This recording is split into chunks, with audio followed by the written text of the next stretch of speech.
ഉറ്റവരെ നഷ്ടപ്പെടുത്തിയവരോടുള്ള പക അണയാതെ മനസ്സിൽ സൂക്ഷിക്കുന്ന നിരവധി പേർ പ്രതികാരം ചെയ്യാൻ തക്കം പാർത്തിരിക്കുന്നത്. തമിഴ്നാട്ടിലെ ചെങ്കോട്ടയിൽ അച്ഛനെ കൊന്ന ആളെ 17 വർഷത്തിനു ശേഷം മകൻ വെട്ടിക്കൊന്നു. ചെങ്കോട്ട പുളിയറയ്ക്ക് സമീപം കാലടി ചുടലാമട സ്വാമി ക്ഷേത്രത്തിലെ ഉത്സവ സ്ഥലത്താണ് കൊലപാതകം നടന്നത്.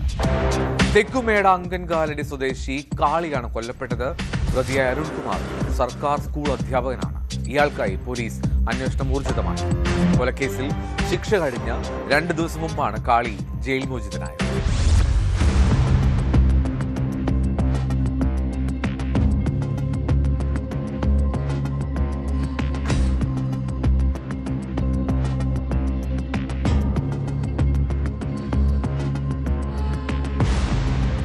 അരുൺകുമാറിന്റെ പിതാവായ മുരുകയ്യയെ 2009-ൽ കാളി അരിവാൾ കൊണ്ട് വെട്ടിക്കൊലപ്പെടുത്തിയിരുന്നു.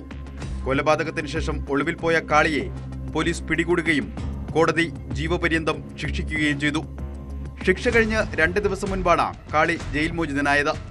കഴിഞ്ഞ ദിവസം അങ്കൻകാലടി ചുടലമാട സ്വാമി ക്ഷേത്രത്തിലെ ഉത്സവത്തിനെത്തിയ കാളിയെ അരുൺകുമാർ വെട്ടിക്കൊല്ലുകയായിരുന്നു.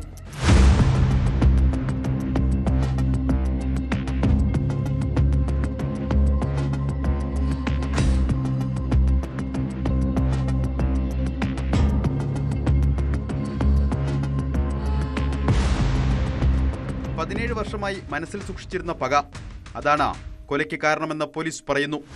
സർക്കാർ സ്കൂൾ അധ്യാപകനായ അരുൺകുമാറിനായി പോലീസ് അന്വേഷണം ഊർജിതമാക്കിയിട്ടുണ്ട്. ക്വസ്റ്റ്യൻ നടപടികൾ പൂർത്തിയാക്കിയ ശേഷം മൃതദേഹം മോർച്ചറിയിലേക്ക് മാറ്റി. കഴിഞ്ഞ ദിവസം തഞ്ചാവൂരിൽ മകളെ കൊന്ന പ്രതി ജാമ്യത്തിലിറങ്ങിയപ്പോൾ പിതാവ് വെട്ടിക്കൊന്നിരുന്നു. അതിന് തൊട്ടു പിന്നാലെയാണ് തമിഴ്നാട്ടിൽ വീണ്ടും പ്രതികാരക്കൊല നടക്കുന്നത്.